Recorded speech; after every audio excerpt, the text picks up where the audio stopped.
Kembali bersama kami dan masih bersama dengan Pak Yudi Latif. Tadi saya sempat menyinggung mengenai adanya kritik terhadap keberadaan lembaga ini. Nah, bagaimana menyikapinya? Itu dikatakan kok tidak efektif sih kalau bicara mengenai ingin mengamalkan Pancasila. Bukankah lebih baik misalnya tadi mendekati anak-anak muda dengan sosial media, dengan media hiburan dan segala macam. Bagaimana nih menjawab kritikan ini? Iya, pertama kalau kritik itu memang suatu hal yang positif juga. Artinya kalau kita takut dikritik, ya kita jangan bicara apapun, jangan mengerjakan apapun, diam Diem saja aja, gitu. tapi itu juga dikritik juga. Kok diem aja nggak apa-ngapain? Iya, Serba pasti salah. ada sisi-sisi yang pro kontra di dalam Iya. masyarakat. Tapi eh, kritik itu harus kita pandang sebagai feedback atau semacam marka-marka supaya kita memang mengembangkan unit kerja ini secara berjalan di dalam jalan yang tepat lah.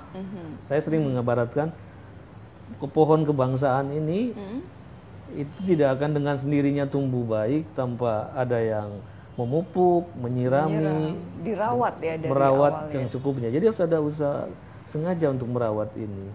Nah, tentang siapa yang melakukan kesengajaan itu isu lain. Mungkin kali ini UKP ini yang dipercaya. Mendapatkan ya, Tetapi poinnya adalah usaha sengaja dan adanya institusi yang secara serius bertanggung jawab terhadap itu satu keniscayaan. Apalagi bagi suatu bangsa yang relatif belum sepenuhnya solid seperti bangsa Indonesia, itu memerlukan inisiatif-inisiatif yang lebih tersistematisasi dengan perencanaan yang baik untuk menggerakkan seluruh potensi-potensi yang ada di masyarakat itu. Iya. Tadi juga Pak Yudi sempat menyinggung masalah adanya keteladanan. Kalau bisa dikatakan sekarang bisa krisis keteladanan gitu. Nah, apakah kemudian UKP ini juga akan mencoba menciptakan kembali, sebenarnya ada teladan-teladan tapi tadi ada yang tidak terekspos, ada juga yang mungkin mereka tidak percaya diri untuk tampil, padahal mereka sudah berbuat banyak terhadap masyarakat sekitarnya. Nah, apa yang bisa dilakukan? Iya, memang kemudian kalau suara-suara publik melihat aspek keteladanan ini terutama dirasakan kurang di dalam dunia politik gitu ya. Atau mungkin tingkat kepercayaan, berbagai survei kan menunjukkan tingkat kepercayaan pada institusi demokrasi juga menurun. Nah, oleh karena itu saya kira kemudian Presiden dalam hal ini mengambil satu langkah yang tepat.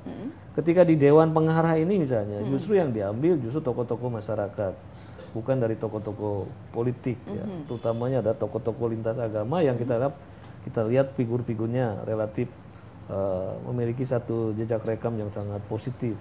Artinya di sini keteladanan itu justru ingin dibangun, diharapkan terutama munculnya dari peran-peran komunitas. Jadi kalau kita menengok ke dunia politik, barangkali suasananya agak muram gitu. Tapi kita menengok ke dunia masyarakat, sebenarnya masih banyak teladan-teladan baik yang ada di masyarakat. Masalahnya tadi seringkali teladan-teladan ini tidak cukup diekspos di ruang publik. Nah, makanya UKP dengan secara sadar ada satu deputi di sini namanya deputi advokasi. Deputi advokasi itu punya peran ganda. Di satu sisi mengadvokasi hal-hal peristiwa-peristiwa yang ada konflik, ada masalah, ada orang-orang yang ada orang yang perlu dibela dalam hal kemanusiaan dan lain. Itu kita sebutnya advokasi yang sifatnya negatif. Jadi advokasi negatif maksudnya advokasi untuk memenuhi gitu, untuk menyelesaikan orang-orang yang bermasalah lah.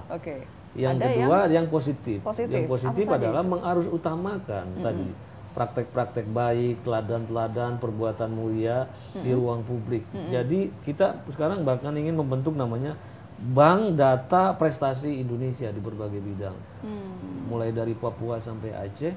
Inilah yang akan terus kita promosikan di ruang publik supaya menjadi tadi teladan bagi anak-anak generasi baru. Anak-anak generasi itu memerlukan butuh contoh gitu kan. Lalu kita katakan contoh-contoh itu ada ini loh, tapi selamanya senyap. Nah, ini yang kita akan promosikan terus lewat medsos, lewat berbagai event di berbagai tempat. Karena jangan sampai anak-anak muda ini mencari contoh atau teladannya tadi misal dari sosial media, ada selebgram, seleb tweet yang akhirnya lebih ramai, yang lebih mengena kepada mereka, belum tentu mereka baik begitu ya. Iya, jadi seringkali malah karena kita melihat rumahnya gelap, anak-anak muda itu sering mencoba mencari idola-idolanya di luar rumahnya gitu. Jadi katanya sekali waktu bukan cari penerangan gitu. Iya, jadi mereka sibuk cari di luar rumah. Tiba-tiba kemudian ada seorang tua bertanya, "Hei anak muda, kalian ngapain sih di luar rumah ini cari-cari yang ngendap-ngendap di bawah terang lampu jalanan?" Lalu anak muda itu, "Kami sedang mencari kunci," katanya.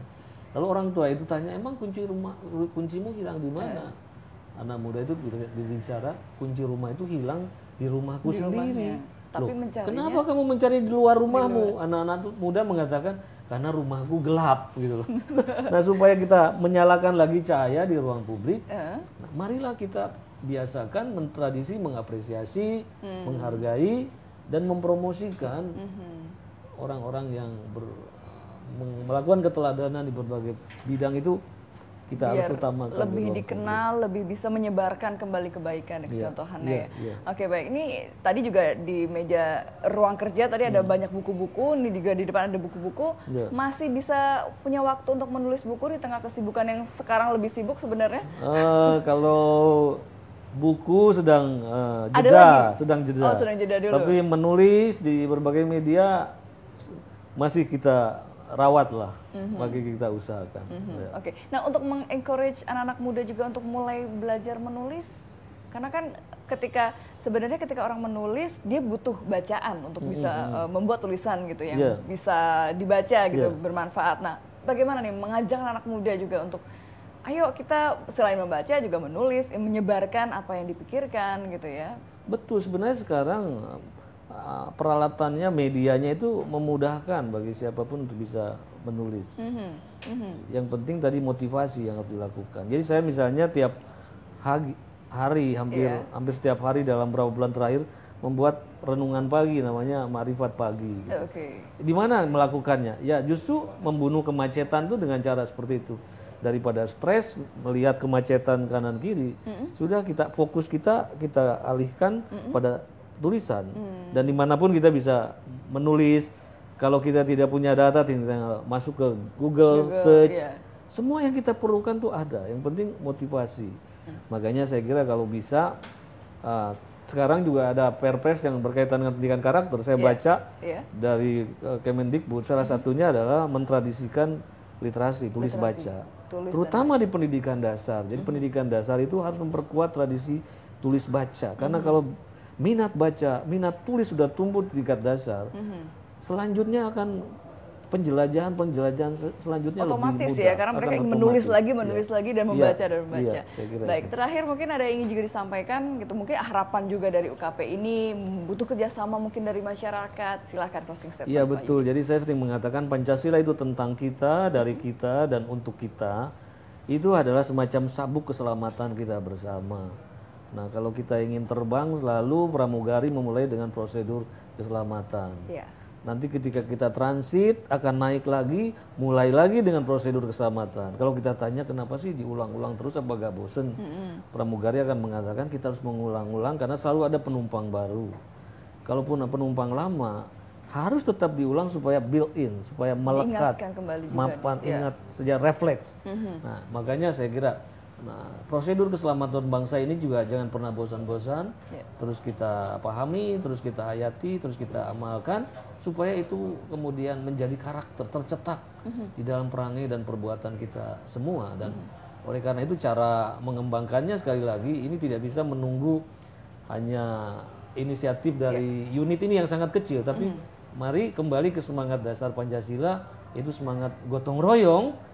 Kita kembangkan nilai-nilai ini di dalam cara kita memahami, menghayati, dan mengamalkannya, sehingga dengan ini kita memiliki semacam tadi, sabuk keselamatan bagi kebahagiaan hidup kita bersama. Baik, terima kasih Pak Yudi telah bergabung, telah sharing juga. Baik, terima kasih. Segala macam informasi yang bermanfaat. Dan pemirsa juga terima kasih atas kebersamaan Anda. Saya Lulu Miati Ududi, sampai jumpa. Wassalamualaikum warahmatullahi wabarakatuh.